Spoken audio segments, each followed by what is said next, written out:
So what's your name? Sir my name is या अहमद मुगल। या कैसे हैं आप? अल्लाह की शुक्र सर, आप सुनाइए। अल्हम्दुलिल्लाह मैं भी ठीक हूँ। या हमने एक पोजीशन डाली थी लिंक्डइन पे as a front end developer. हमें एक कैंडिडेट रिक्वायर्ड है हमारी ऑफिस में।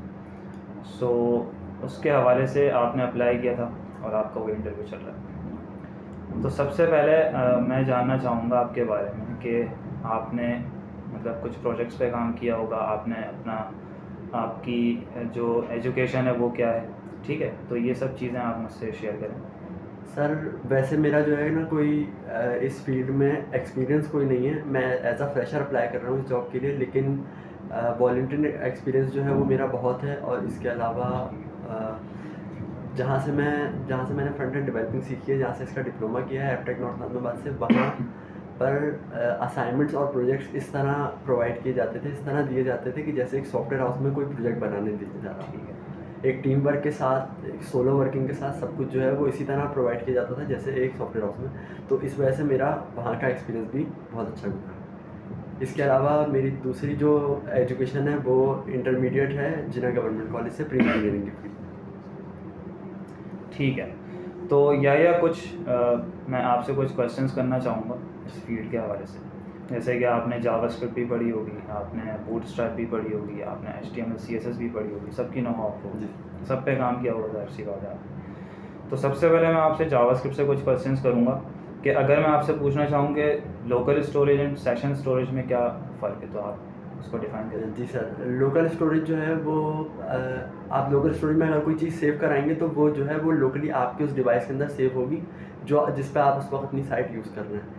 सेशन स्टोरेज में जो है वो आपकी सेशन में सेव हो जाएगी। जैसे ही आपका सेशन ख़त्म होगा, आपकी वो जो आपने सेव कराया होगा डेटा, वो वहाँ से सेशन एंड होते ही डिलीट हो जाएगा। लोकल स्टोरेज में ऐसा नहीं होगा। लोकल स्टोरेज में सेशन एंड होने के बाद भी आपका डेटा सेव रहेगा। ठीक है, मतलब परमानेंटली सेव जी। है। ठीक है। अच्छा, इसके अलावा नैन प्रॉपर्टी को थोड़ा सा डिफाइन कर दो। सर नैन प्रॉपर्टी एक एब्रीविएशन है जिसकी फुल फॉर्म है नॉट अ नंबर। तो वो इंडिकेट करती है कि कौन सी वैल्यू नंबर है, कौन सी वैल्यू नंबर नहीं है। ठीक। अच्छा, और अगर मैं आपसे पूछना चाहूँ कि वेरिएबल के स्कोप्स क्या होते हैं जावास्क्रिप्ट के अंदर? जी सर, लोकल स्कोप्स और ग्लोबल स्कोप्स होते हैं। लोकल स्कोप में ये होता है कि आपका जो एक वेरिएबल आपने डिफ़ाइन किया है वो उसी फंक्शन के अंदर रहेगा जिसमें आपने वो डिफ़ाइन किया। जबकि ग्लोबल स्कोप में अगर देखा जाए तो आपके पूरे जावास्क्रिप्ट में वो एक स्पेसिफिक वेरिएबल जो है वो आप पूरे जावास्क्रिप्ट फंक्शन में कहीं भी इस्तेमाल कर सकते हैं, पूरे जावास्क्रिप्ट प्रोग्राम में। ठीक है। मुझे बूटस्ट्रैप के हवाले से मुझे एक चीज़ आपसे पूछनी है कि बूटस्ट्रैप में हम ग्रिड सिस्टम को क्यों यूज़ करते हैं? सर ग्रिड सिस्टम बेसिकली जो है वो आपकी वेबसाइट को रिस्पॉन्सिव करने में बहुत कारआमद होता है। वो इस तरह के 12 ग्रिड्स में आपकी स्क्रीन जो है वो 12 ग्रिड्स में टूटी हुई होती है, डिवाइडेड होती है 12 ग्रिड्स के अंदर। तो आप हर डिवाइस के अंदर ग्रिड सिस्टम अगर आप अपनी वेबसाइट में अप्लाई कर देंगे बूटस्ट्रैप का, तो हर डिवाइस के अंदर, मोबाइल हो, लैपटॉप हो, PC हो, जो भी जिस किस्म के डिवाइस में आप अपनी वेबसाइट एक्सेस कर रहे हैं, तो वो ईजीली जो है वो रिस्पॉन्सिव होती जाएगी। उसी हिसाब के साथ उसके साइज, विड्थ वगैरह सब सेट होती जाएगी। ठीक है, स्क्रीन साइज इसके हिसाब से। ठीक है। अच्छा, इसके अलावा क्लास और आईडी का फ़र्क बता सकते हैं? जी सर, क्लास और आईडी का फ़र्क ये है कि क्लास हम दोनों ही नेम्स होते हैं किसी भी HTML एलिमेंट्स में देने के लिए, लेकिन क्लास और आईडी का जो मेन डिफरेंस है वो ये है कि एक क्लास जो है वो आप बार बार किसी भी अलग अलग डिव्स वगैरह में अलग अलग HTML एलिमेंट्स पे यूज़ कर सकते हैं, जबकि आईडी जो है वो किसी एक स्पेसिफिक HTML एलिमेंट पे यूज़ की जा सकती है। ठीक है। अच्छा, इसके अलावा जावास्क्रिप्ट के बेसिक डेटा टाइप्स क्या होती हैं? सर जावास्क्रिप्ट की basic data type string, numbers, boolean, null, sir एक और है वो अनडिफाइंड। अच्छा, और इसके अलावा एक आपके पास होता है कि ऑपरेटर्स की अगर मैं बात करूं तो एक असाइनमेंट ऑपरेटर होता है जावास्क्रिप्ट के अंदर।